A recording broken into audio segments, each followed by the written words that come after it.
You know what, Joe? I'm gonna tell you like this. I'm gonna answer for you, Joe, right? Because you my bro, right? The majority of the pieces was not insured. The majority of the pieces were not insured. And the majority of because I had just changed up and bought some new, and I didn't have time to insure it. So about 2 pieces was insured. I'm keeping it real with you, man. I think 2 or 3 pieces was insured. That's it. But they took all that at the moment, and that's why you come up on the Fat Joe.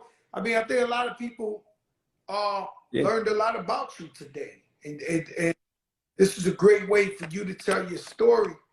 You know, there's a process to being a pastor, and you have to understand. You have to look at what I'm going through. What I'm going through is an attack by the enemy. There's something called the spirit of perversion, okay? And the perversion is to destroy and distort God's original intent. That's what the spirit of perversion is. And I'm going to use you as an example.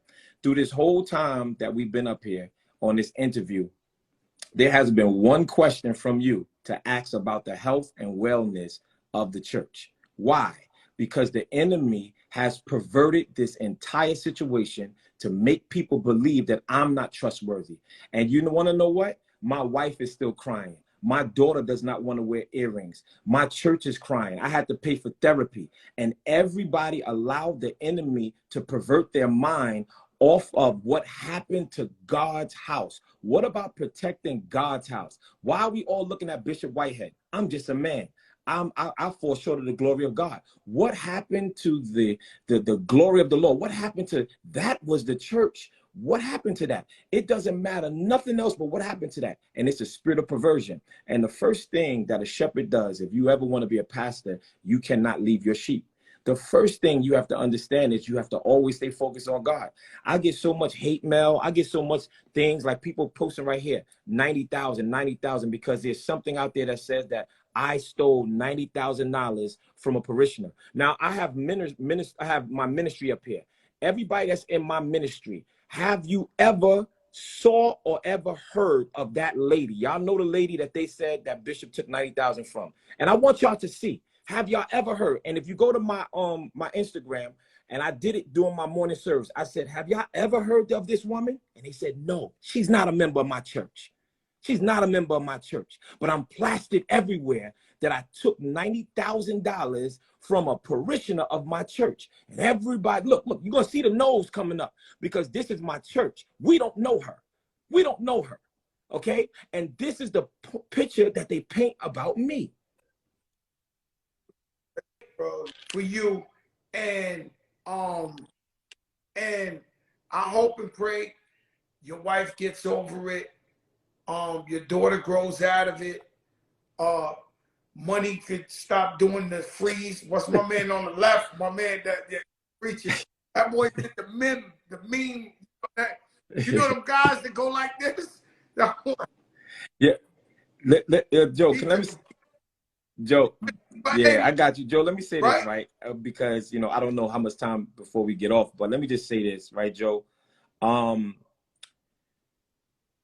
We have lost focus on what actually happened, right? My church have been the victim, right? And I don't want this to be about me, right? And the truth is going to come out. Joe, do you know I'm going to be posting, right when we get off, and I'm going to let you hear it first. But I'm going to be posting some documentation, right? I'm going to be posting some documentation as soon as I get off, right? Because, you know, and I'm only going to give this dude some shine right now, and I don't even want to hear about this dude no more, right? So the incident that you're talking about where me and this guy had got into an altercation, right? His name is Larry Reed, right? So he is the Wendy Williams of gospel. Remember how Wendy Williams was back in the day? Ha! He is Wendy Williams on steroids, but he goes against the gospel community.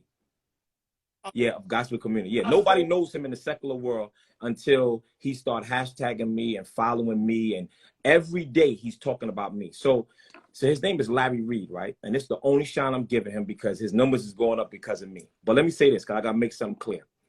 So he's been on his live talking about how the FBI has been watching me and this and going on, and y'all watch and see what the FBI going to do because he got all this money and he's taking this from the church. and this, that, and the third. But watch this, Joe, and listen, Joe, you gave me the platform for this. I'm about to post some documents that Larry Reed is the one who's calling the FBI on me. So I'm going to post that on my page, right? And I'm showing you, Joe, that people, right, are doing this and trying to do me dirty just to get numbers. They don't care about what my wife is going through. They don't care. My 7-year-old daughter said, Daddy, you got robbed, Daddy? She wasn't in church that day. And she saw it on TV and she's scared. She's scared. And we got a dude like this that don't care about nothing. So all of the Larry Reed fans, I'm about to post it. I'm about to post it, and it's going to say that Larry Reed called the FBI on the, I'm paraphrasing, on Lamar Whitehead and X, Y, and Z. Okay, so at the end of the day, people are doing things for numbers, Joe. They doing things for numbers. So what do we call them, Joe? I don't even know what we call them now.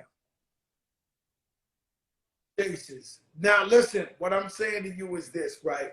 Let's end in a positive note. Right now, who you with? Reese. Who you with? Right now.